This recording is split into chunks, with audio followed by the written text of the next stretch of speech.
Esto para poder recordar ese tiempo.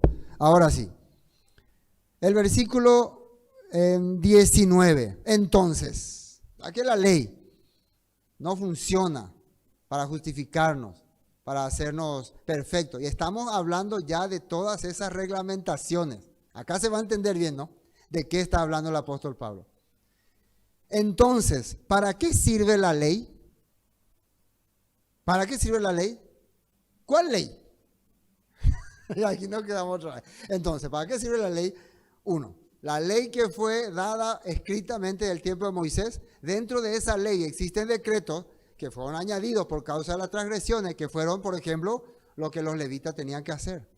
Y otras cosas, la ley de las maldiciones. Entonces, es como una pregunta muy amplia para algunos que no pueden entender de todo. Pero si vos entras en el contexto de lo que Pablo está hablando, podés saber, claro, Pablo está hablando precisamente de esa ley que fue añadida, que fue agregada.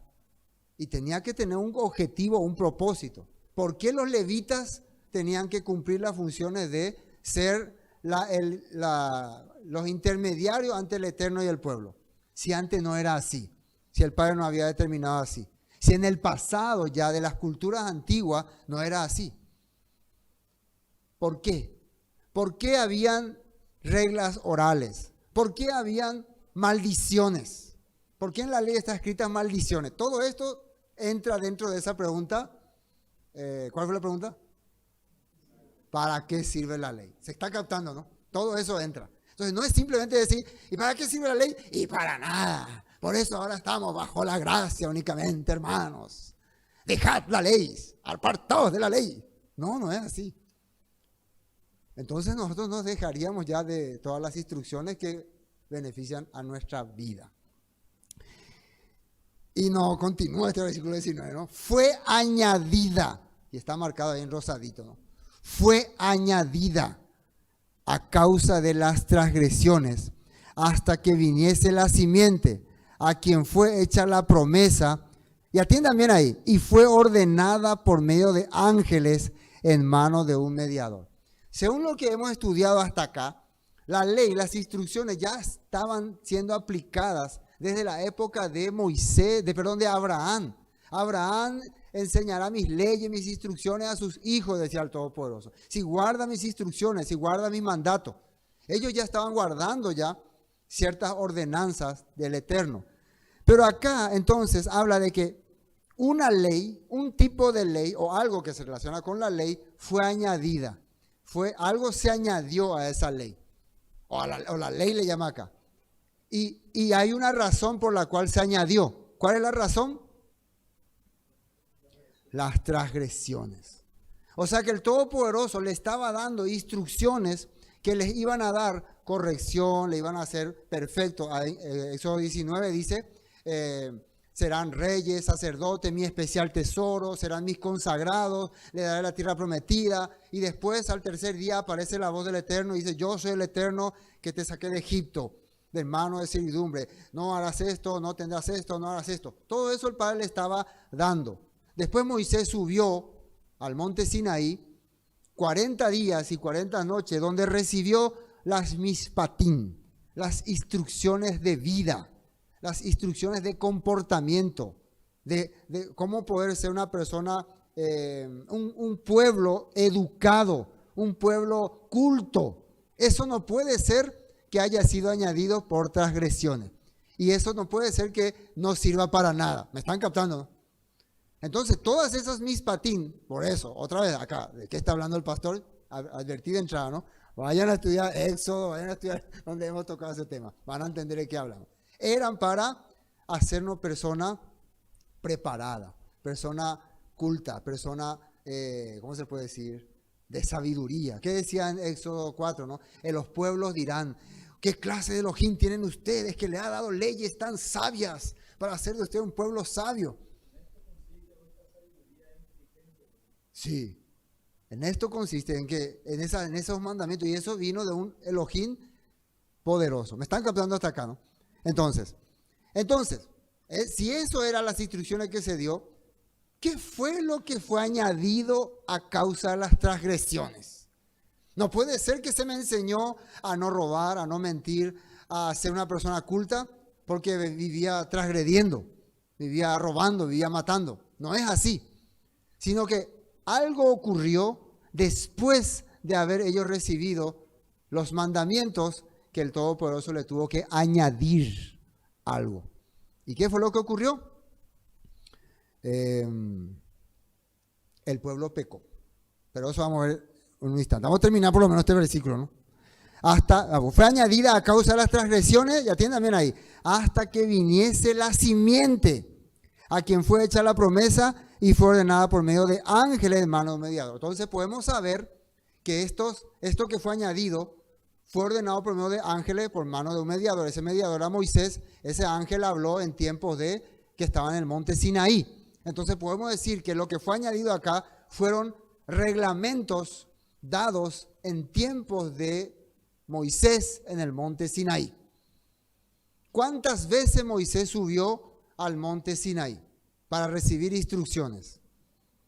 ¿Cuántas veces? La primera vez él recibió los 10 mandamientos en tablas de piedra hechas por el Todopoderoso. Y bajando de ahí, ¿qué ocurrió? ¿Qué estaba haciendo el pueblo? Adorando el becerro de oro. ¿Y qué hizo Moisés con esas tablas? Las quebró. Y después llamó, ¿quién está por el Eterno? En ese momento todos estaban bajo la ley, bajo pecado. ¿Quién está por el Eterno? ¿Quién quiere servir al Eterno? ¿Quién se acercó? ¿Quién se acercó? Los levitas se acercaron. Y a partir de ese momento, los levitas fueron consagrados. Pero tuvieron que accionar contra los responsables. Fueron elegidos por el Eterno para llevar un ministerio de intercesión. O sea, a partir de ahora, ustedes, si quieren ser benditos, tienen que acercarse a los levitas. Fuera del servicio de los levitas, se acabó la bendición para ustedes. En ese momento, los israelitas estaban bajo la ley, quiere decir bajo pecado, quiere decir bajo condenación. Moisés, ¿qué tenía que hacer nuevamente entonces? Subir nuevamente. Si no subía, ellos quedaban ahí, bajo maldición, bajo la ley, bajo poder de reglamentación. Los levitas lo iban a ir ejecutando a ellos todos los días. Moisés dice que, por eso, vayan a Éxodo 32, 33, 34. Clamó al Padre, pidió al Padre por misericordia. Por favor, son tu pueblo. Y el Todopoderoso le dijo, vuelve a subir, pero esta vez talla 2 tablas y ven aquí. Y subió nuevamente Moisés, estuvo nuevamente 40 días y 40 noches, y allí recibió instrucciones de misericordia.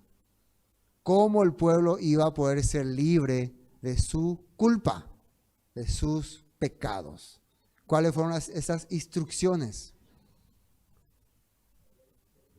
La ley de los sacrificios.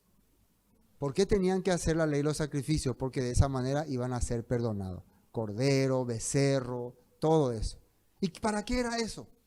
¿Qué eran eso? Ahora el apóstol Pablo nos está explicando.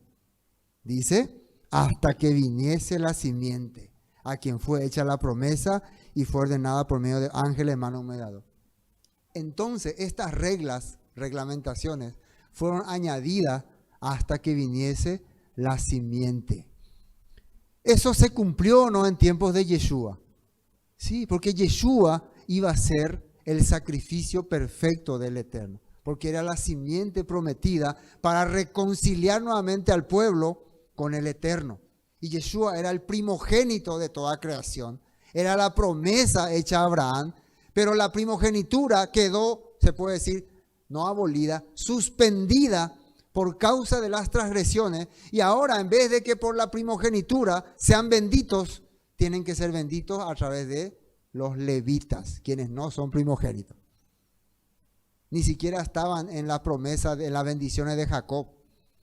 Jacob, cuando bendice a su hijo, le exonera a los 3 primeros y le nombra prácticamente como primogénito a Judá, porque los 3 primeros cometieron fallas. Rubén se fue con su madrastra, Simeón y Leví cometieron crímenes atroces. Entonces la primogenitura, el derecho a guiar al pueblo quedó en las manos de Judá. Eso está en Génesis 40. Bueno, hasta acá me están captando, ¿no? Este primer versículo. Todavía no vamos a terminar este versículo, porque ahora vamos a entrar en las notas para entender un poco este tema. Nota 19. Gálatas 3:19, nueva traducción viviente, dice así. Entonces, ¿para qué se entregó la ley? Fue añadida a la promesa. Fue añadida a la promesa. ¿Qué ley? Ya sabemos de qué ley. Las leyes de los sacrificios, las instrucciones de los sacrificios. Todo lo que tenga que ver con degollar, ofrecer, todo eso. Para mostrarle a la gente sus pecados. Pero la intención era que la ley durara solo hasta la llegada del Hijo prometido por medio de ángeles. Elohim entregó su ley a Moisés, quien hizo de mediador entre Elohim y el pueblo. Entonces, esto tenía un propósito hasta que venga el Mesías. Estos sacrificios, dice el libro de Hebreos, que no pueden quitar los pecados, dice. Y también dice en el libro de Hebreos que eran sombra de los bienes venideros. Y también dice en Hebreos que nos hacen recordar nuestro pecado. Cada vez que vos ibas y ofrecías un sacrificio, ¿de qué te acordaba? De que por tus transgresiones vos estás teniendo que ofrecer este sacrificio. Siempre. Por más que quedaras libre de esa culpa, te iba a recordar que eras culpable, que habías quedado bajo la ley. Entonces tu esperanza era que un día iba a venir la simiente, la cual se le dio la promesa a Abraham, por la cual íbamos a recibir la heredad, la tierra prometida. Y también por la cual iban a ser benditas todas las naciones. Bueno, ¿cuál es la transgresión o pecado? ¿Cuál es él? Éxodo 32:25 dice, Moisés vio que Aarón había permitido que el pueblo se descontrolara por completo y fue el hazmerreír de sus enemigos.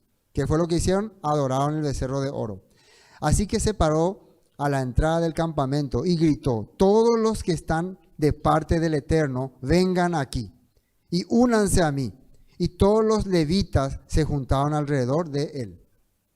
Moisés les dijo esto, dice el Eterno, Elohim de Israel, cada uno de ustedes tome su espada, recorra el campamento de un extremo al otro, maten a todos, incluso a sus hermanos, amigos y vecinos. Ese día dice que murieron 3,000 personas. Entonces los levitas obedecieron la orden de Moisés y ese día murieron unas 3,000 personas. La mayoría de los que murieron eran primogénitos. Primogénitos, líderes de familia. Eran los que estaban encabezando la revuelta. ¿Por qué? Porque los primogénitos eran los líderes espirituales y ellos le guiaban al pueblo a adorar el becerro de oro. Estos son tus dioses que te sacaron de Egipto. ¿Quién estaba encabezando la revuelta según este texto? ¿Quién estaba encabezando la revuelta? ¿Y quién era el que encabezaba? Aarón, el primer primogénito de los levitas. O sea, el primero que tenía que ser ejecutado era Aarón. Pero Aarón era levita. ¿Y qué hizo Aarón? A la hora de la verdad, se unió con Moisés nuevamente. Se arrepintió, ¿no? Más vale. Pero el resto se quedó ahí firme. Nosotros no retrocedemos. Entonces, ¿entienden ahora qué es lo que ocurrió? Entonces los levitas fueron tras estos rebeldes. También dicen algunos que estaban algunos egipcios acompañándoles. Bueno, esto fue lo que ocurrió. Entonces ahí la primogenitura, los primogénitos que tenían que ser los que guiaran al pueblo hacia el Eterno, quedaron fuera de circulación. Entonces los levitas obedecieron, eso ya leímos. Entonces Moisés les dijo a los levitas, hoy se consagraron a sí mismos para el servicio del Eterno, porque lo obedecieron, aun cuando tuvieron que matar a sus propios hijos y hermanos. Hoy se ganaron una bendición. Esto está hablando a los levitas. ¿Qué significa bendición? El Eterno está a favor de ustedes. Ustedes son los favorecidos del Eterno. ¿Quiénes eran esos? Los levitas. ¿Se están dando cuenta que algo acá se está agregando? Algo se está cambiando. ¿Por qué? Por causa de que los levitas están formando ahora parte de la bendición del Eterno. ¿Por qué ya no son los primogénitos? Por causa de la transgresión, el pecado. Números 3:12, elección de los levitas. Mira, yo he escogido de entre los israelitas a los levitas para que me sirvan, ¿qué dice ahí? Como sustitutos. Ellos van a sustituir a otro grupo. De todo primer hijo varón del pueblo de Israel. Los levitas me pertenecen a mí, porque todos los primeros hijos varones son míos. El día que herí de muerte al primer hijo varón de cada familia egipcia, aparté para mí a todo primer nacido de Israel, tanto de personas como de animales. Ellos son míos, yo el Eterno. Ahora, ¿por qué el primogénito? El primogénito representa la esperanza de una familia. El primogénito representa la vida de una familia, el heredero, ¿no? Al trono, a lo que sea. Entonces, ese día, a través de la sangre del cordero que se pintó por el lintel de las puertas, estos primogénitos que representan la esperanza de los israelitas fueron libertados, consiguieron su libertad. Por eso la fiesta de Pesaj significa fiesta de libertad, a través de la sangre del cordero. ¿Para qué fueron libertados? Para servir al Eterno. Los primogénitos fueron libertados para servir al Eterno. Ese era su objetivo. Entonces, por eso dice, son míos. Pero ahora ellos han quedado fuera de este trabajo por causa de su pecado. Entonces, si los primogénitos han quedado fuera, ¿los primogénitos a quién representa? ¿A quién representa a los primogénitos? Al pueblo de Israel. ¿Quién quedó fuera entonces? El pueblo de Israel. ¿Quién quedó bajo pecado? El pueblo de Israel. Entonces, ¿quién es la esperanza ahora para Israel? ¿Cómo van a quedar ellos libres de culpa? A través de los levitas. ¿Pero eso estaba en los planes? No. ¿Y por qué los levitas ahora son los representantes del pueblo ante el Eterno? Por el pecado. Cada vez que ellos se acercan a los levitas, ¿de qué se van a acordar? De que habían transgredido. Por eso dice que este sacrificio nunca puede quitar el pecado de la conciencia. Eso está hablando en hebreo. Se está captando, creo. De lo contrario, van a tener que estudiar todo el número, todo eso. Así que les conviene captar. Números 8:14. De ese modo apartarás a los levitas del resto del pueblo de Israel, y los levitas me pertenecerán a mí. Así ellos podrán entrar en el tabernáculo para realizar su trabajo, porque los purificaste y los presentaste como una ofrenda especial. Los levitas son ofrenda especial para el Eterno. Aarón los consagró, oró por ellos. Todo esto está en Levítico, en Números. Los primogénitos tenían que ser eso, pero ahora son los levitas. De modo, de todo el pueblo de Israel, los levitas están apartados para mí. Yo los he tomado para mí en lugar de los primogénitos, hijos varones de los israelitas. He tomado a los levitas como, otra vez dice ahí, sustitutos. Pues todo primer nacido entre el pueblo de Israel es mío, tanto de personas como de animales. Yo los aparté para mí el día que herí de muerte a todo primogénito de los hijos varones de los egipcios. Es cierto, yo tomé a los levitas en lugar de todos los primeros hijos varones de Israel. En lugar, dice otra, los suplantó. Entonces aquí vemos ya lo que ocurrió en aquella ocasión. Éxodo 13, 1 y 2. Luego el Eterno dijo a Moisés, dedícame a todos los primeros hijos varones del pueblo de Israel. Todo primer nacido, tanto de seres humanos como de animales, me pertenecen. Fíjense en el discurso que dio Esteban cuando estaba en el Sanedrín debatiendo con los fariseos. Atiendan bien lo que les dijo. Hechos 7:35, discurso de Esteban. Así que Elohim envió de vuelta al mismo hombre que su pueblo había rechazado anteriormente, cuando le preguntaron, ¿quién te puso como gobernante y juez sobre nosotros? Mediante el ángel que se le apareció en la zarza que ardía, Elohim envió a Moisés para que fuera gobernante y salvador. Gobernante y salvador. Eso es Yeshua HaMashiach. Esa palabra Yeshua HaMashiach es gobernante y salvador. O Cristo, Jesucristo, ¿no? Y por medio de muchas maravillas y señales milagrosas, Él los sacó de Egipto, los guió a través del Mar Rojo y por el desierto durante 40 años. Moisés mismo le dijo al pueblo de Israel, Elohim les levantará un profeta como yo, de entre su propio pueblo. Moisés estuvo con nuestros antepasados en la asamblea del pueblo de Elohim en el desierto, cuando el ángel le habló en el monte Sinaí, y allí recibió palabras que dan vida para transmitirlas a nosotros. Entonces, Moisés recibió palabras que dan, ¿qué cosa? Vida. ¿Qué eran esas palabras? Las instrucciones, los mandamientos. Entonces el pueblo tiene que estar feliz. Pero ¿qué dice el siguiente versículo? Sin embargo, nuestros antepasados se negaron a escuchar a Moisés, lo rechazaron y quisieron volver a Egipto.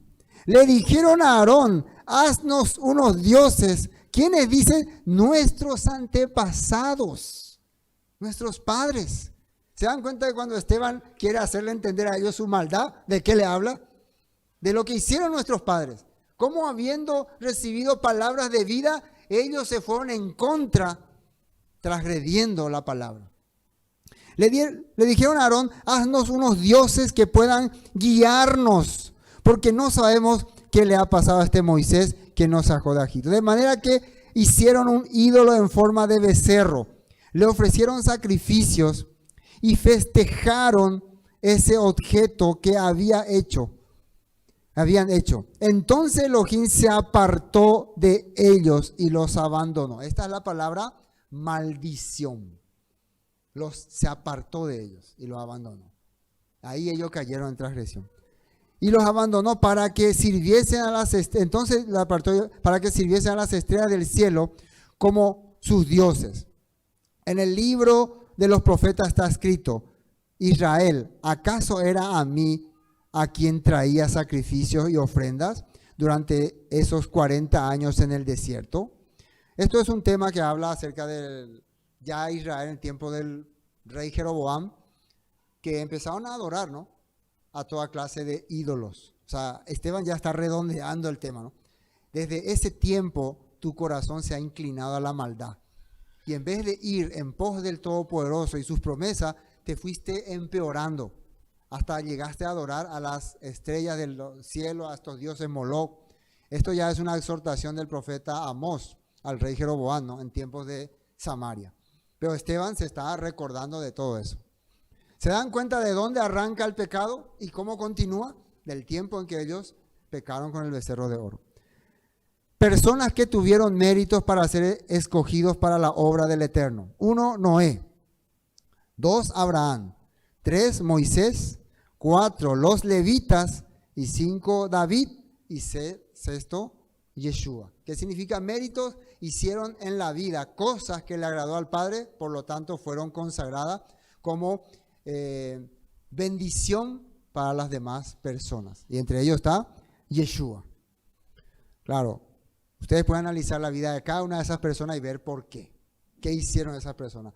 Para ser merecedor de traer bendición al pueblo, tenías que haber hecho un mérito, haber aceptado la voluntad del Padre y haber accionado. Y eso fue lo que hicieron estas personas.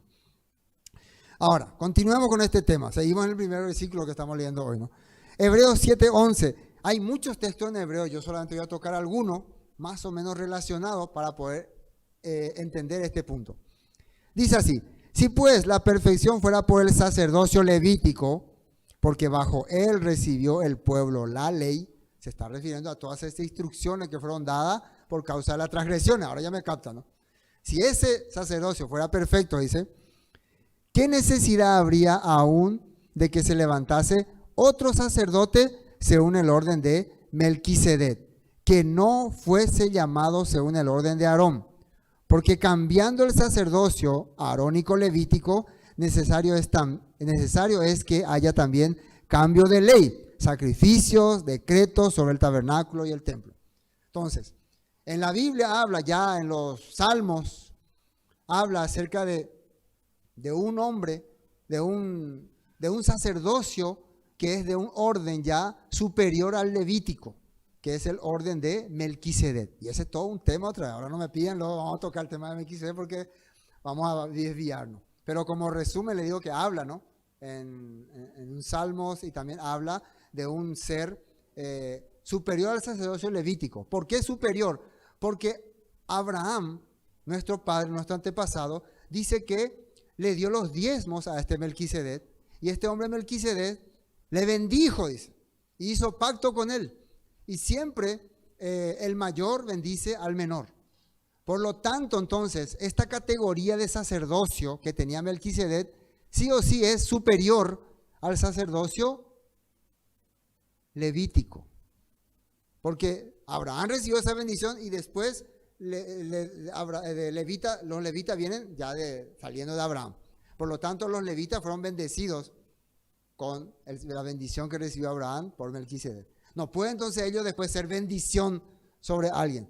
Sí, ellos también fueron bendecidos. Entonces, ¿por qué estaba ese sacerdocio levítico? Ya hablamos de ese tema, por la transgresión del pueblo. Entonces, sí o sí se necesitaba, para que podamos realmente ser bendecidos, un sacerdote de una categoría superior a los levitas. Y eso es lo que está hablando acá en Hebreos. Otra vez, si quieren saber más del tema de Melquisedec, vayan al libro de Génesis donde hablamos sobre Melquisedec. Todo esto en Palabra Vida Eterna, busquen Génesis, no sé Melquisedec dónde aparece, creo que en 13 por ahí o 14. También vayan a Hebreos capítulo 7, ahora estamos nosotros estudiándolo de lunes a viernes, el libro de Hebreos, en Palabra Vida Eterna a WhatsApp, estoy compartiendo. Cuando lleguemos al capítulo 7, ahí está bien detallado de qué se trata. Muy interesante, pero se capta acá, ¿no?, qué está ocurriendo. Entonces dice que este sacrificio levítico no funcionaba. Bueno, Hebreos 7:14, porque manifiesto es que nuestro Señor vino de la tribu de Judá, de la cual nada habló Moisés tocante al sacerdocio. Si nosotros tenemos un sumo sacerdote superior a los levitas, al sacerdocio arónico, levita, y también el sacerdocio superior de nuestro Mesías Yeshua tendría que venir del linaje de Judá, y la tribu de Judá no tenía ninguna relación, de acuerdo a la ley de Moisés, con los sacerdocios, o sea, con las cosas sacerdotales. Por lo tanto, este es un sacerdote que no está en esa línea. Y también está en la tribu de Judá. Ahora, ¿qué significa esto? Que lo que está ocurriendo acá es que el Eterno, a través de Yeshua, está restaurando la manera original que tenían que ser benditos los israelitas, que era a través del primogénito. Yeshua fue el primogénito. Y vimos nosotros en la bendición que le dio Jacob a sus 12 hijos. Él tuvo sus 3 primeros hijos, tendrían que ocupar la primogenitura. ¿Quién era el primero? Rubén, Simeón y Leví. Pero ellos, clean. Entonces la primogenitura quedó en Judá. Pero vamos a leer lo que dice acá en este texto, ¿ya?, para ver. Promesa de Jacob para Judá. Génesis 49:8. Judá, entiéndame lo que le dice Jacob a Judá. Tus hermanos te alabarán. Tus hermanos, el nombre Judá significa alabanza al Eterno. Pero esta vez tus hermanos te van a alabar, te van a honrar. Agarrarás a tus enemigos por el cuello. Todos tus parientes se inclinarán ante ti. Judá, mi hijo, es un león joven que ha terminado de comerse a su presa. Se agasaja como un león y se tiende como una leona. ¿Quién se atreverá a despertarlo? El cetro no se apartará de Judá, ni la vara de mando de sus descendientes, hasta que venga aquel a quien le pertenece, aquel a quien todas las naciones honrarán. Eso está hablando Jacob acerca de Judá. De él va a venir alguien al que todas las naciones van a honrar. ¿De quién estaría hablando? De Yeshua. Él ata su potro a una vid, la cría de su burro a una vid escogida. Lava sus ropas en vino, sus vestidos con el jugo de las uvas. Sus ojos son más oscuros que el vino y sus dientes más blancos que la nieve. Se relaciona también al Mesías y su obra redentora. Hebreos 9, entendimos la promesa acá, ¿no? Entendimos la promesa que se le está dando a Judá con relación a su descendencia. Hebreos 9:14. Imagínense cuánto más la sangre del Mesías nos purificará la conciencia de acciones pecaminosas para que adoremos al Elohim viviente, pues por el poder del Espíritu Eterno, el Mesías se ofreció a sí mismo a Elohim como sacrificio perfecto por nuestros pecados. Hebreos 10:1.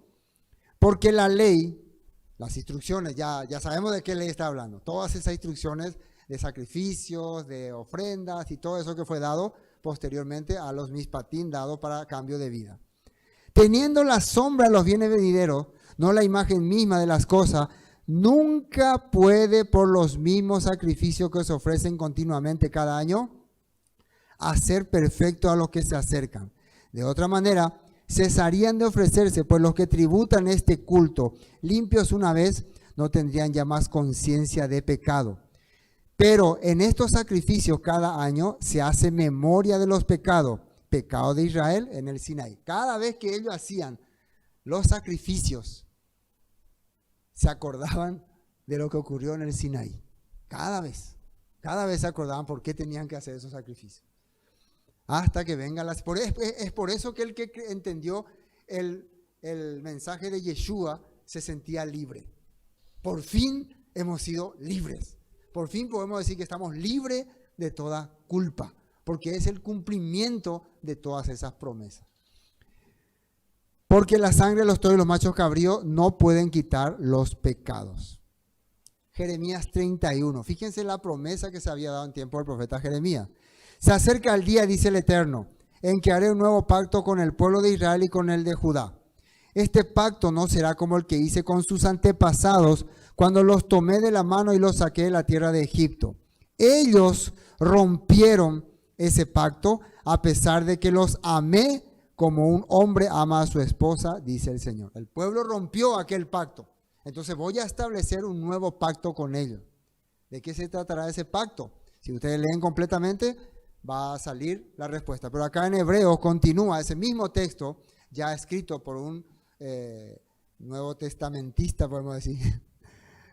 El mismo texto y el cumplimiento de esa promesa. Hebreos 10:16. Este es el pacto que haré con ellos después de aquellos días, dice el Eterno. Pondré mis leyes en sus corazones y en sus mentes las escribiré. Añade, nunca más me acordaré de sus pecados y transgresiones. Entonces, el nuevo pacto que se realizó en tiempos de Moisés, le podemos decir nuevo pacto o pacto renovado, era los mismos mandamientos que había roto, ¿se acuerdan? Los mismos mandamientos que había roto, más la misericordia hacia el pueblo. Porque después de haber quebrantado el pacto que el Todopoderoso hizo con Israel, ellos quedaron bajo la ley, bajo maldición. Entonces Moisés tuvo que subir nuevamente arriba. ¿Y qué trajo de arriba? Trajo nuevamente los mandamientos, pero esos mandamientos ellos ya lo habían quebrantado. Entonces, ¿cómo se le puede traer un mandamiento que ellos ya quebrantaron? Si ellos ya están bajo ese mandamiento, bajo la sentencia de ese mandamiento. Entonces, ¿qué necesitaban ellos? La misericordia. Cuando Moisés baja por segunda vez, baja con el rostro resplandeciente, porque estuvo contemplando el poder del Eterno. Y hasta los israelitas podían ver, dice que su ojo resplandecía. Y en ese momento Él les da la misericordia. Y la misericordia consistía en que ahora, acercándose a los levitas, ustedes pueden ser redimidos de sus culpas. Los levitas van a ser su intermediario, van a ser la bendición para ustedes. Los levitas representan ahora la bendición para los israelitas. ¿Eso hasta cuándo? ¿Eso hasta cuándo sería? Hasta que venga el Mesías. Estos levitas eran una sombra de lo que iba a ocurrir cuando venga el Mesías. Bueno. 19 dice, así que hermanos, teniendo libertad para entrar en el lugar santísimo por la sangre de Yeshua Mashiach, por el camino nuevo y vivo que nos abrió a través del velo, esto es su sangre. Entonces la misma cosa en el nuevo pacto dice que Yeshua va a hacer nuevo pacto, o sea, en Jeremías dice que va a haber un nuevo pacto con la casa de Judá y con la casa de Israel. ¿Y cuál es el nuevo pacto? Pondré mis leyes en su mente y en su corazón. No solamente mis leyes, también le añade, ¿qué le añade?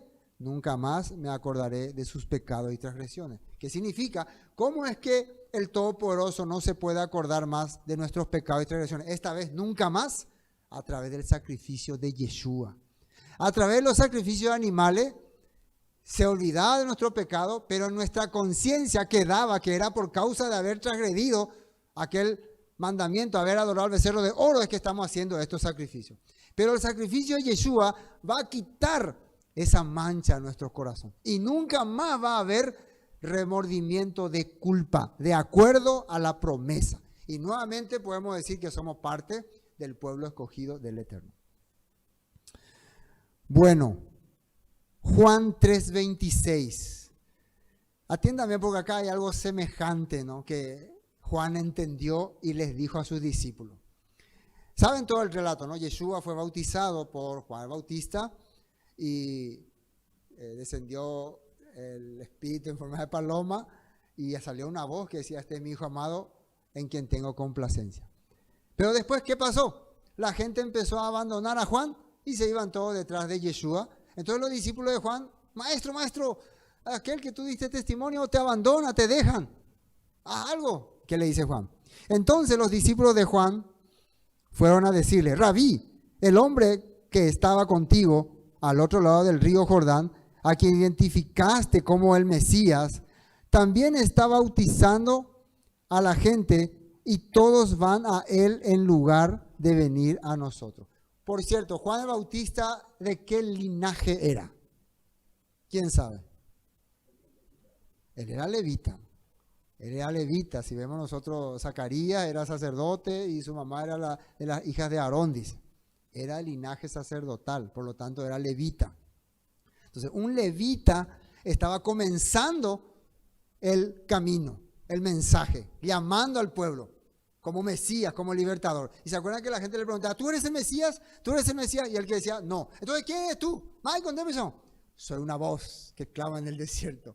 Le estoy preparando a ustedes para la llegada del Mesías. El que va a bautizarlos con Espíritu Santo y fuego. El que va a consumir sus transgresiones. El que los va a purificar de verdad. Y todos van al lugar de nosotros. Juan respondió: nadie puede recibir nada a menos que Elohim no le conceda del cielo. Ustedes saben que les dije claramente: yo no soy el Mesías. Estoy aquí solamente para prepararle el camino a Él. Solamente para prepararle el camino a Él. Juan 3:30. Es necesario que Él crezca, pero que yo mengue. Atiendan bien. Acá no significa que Juan es malo ni está mal. Pero Juan, ¿se acuerdan cuando hablaba que decía: ya el hacha está puesta, ya arrepentido, víbora y así? Pero ¿qué es necesario que ocurra con él? Dice que vaya desapareciendo. ¿Y que quién tiene que crecer? El Mesías. La promesa dada a Abraham tiene que crecer en nuestros corazones. Y tiene que ir desapareciendo todas esas maldiciones. Y Juan estaba para eso, para hacernos recordar que éramos malditos. Pero que viene alguien que nos va a traer bendición. Pero Juan nos llamaba al arrepentimiento. Entonces ahí ya nosotros podemos ver también un paralelismo entre el linaje de Leví y el linaje escogido y la promesa. Finalmente esta parte, Filipenses 2:6, lo que dice el apóstol Pablo sobre Yeshua, el cual siendo en forma de Elohim, con poder y autoridad, no estimó a ser igual a Elohim, como cosa a que aferrarse, superior a los ángeles, a los demás, dice, sino que se despojó a sí mismo, tomando forma de siervo, hecho semejante a los hombres, y estando en la condición de hombre, se humilló a sí mismo, haciéndose obediente hasta la muerte y muerte de cruz. Yeshua se hizo obediente para poder ser nuestro Salvador. Por lo cual el Eterno también le exaltó hasta lo sumo y le dio un nombre. ¿Qué es nombre? Posición o función. No simplemente es porque yo digo Yeshua o Yahoshua o otro nombre. Ya estoy adquiriendo poder o ya estoy siendo superior. Yo me siento más superior porque yo digo Yeshua. Yo me siento más superior porque digo Yahoshua. No, cuando yo digo Yahoshua, siento que la bendición cae sobre mí. No es así. No es así. El nombre representa la posición que ocupa alguien y la función que tiene. Esa posición y esa función es lo que tiene que funcionar en tu vida. Vos mencionás toda la hora el nombre, pero la función del Mesías, los méritos del Mesías, la obra del Mesías no funcionan en tu vida, ese nombre es un sonido. Eso es importante entender. Dice, que es sobre todo nombre, para que en el nombre sus méritos, ¿por qué todos se van a doblar? Porque Él va a ejecutar los planes del Eterno. En su nombre, sus méritos de Yeshua, se doble toda rodilla de los que están en los cielos y en la tierra, debajo de la tierra. Es muy importante entender este texto porque Yeshua ejecutó acciones para merecer ser el ungido del Eterno y para merecer que todos doblen su rodilla. Y toda lengua confiese que Yeshua es el Mesías, el Señor, la autoridad del reino, para gloria del Eterno. Nos tomó 54 minutos explicar todo lo que representa este versículo, para qué sirve la ley. Y nos queda todavía 9 versículos. Pero eso era importante entender, de qué ley está hablando.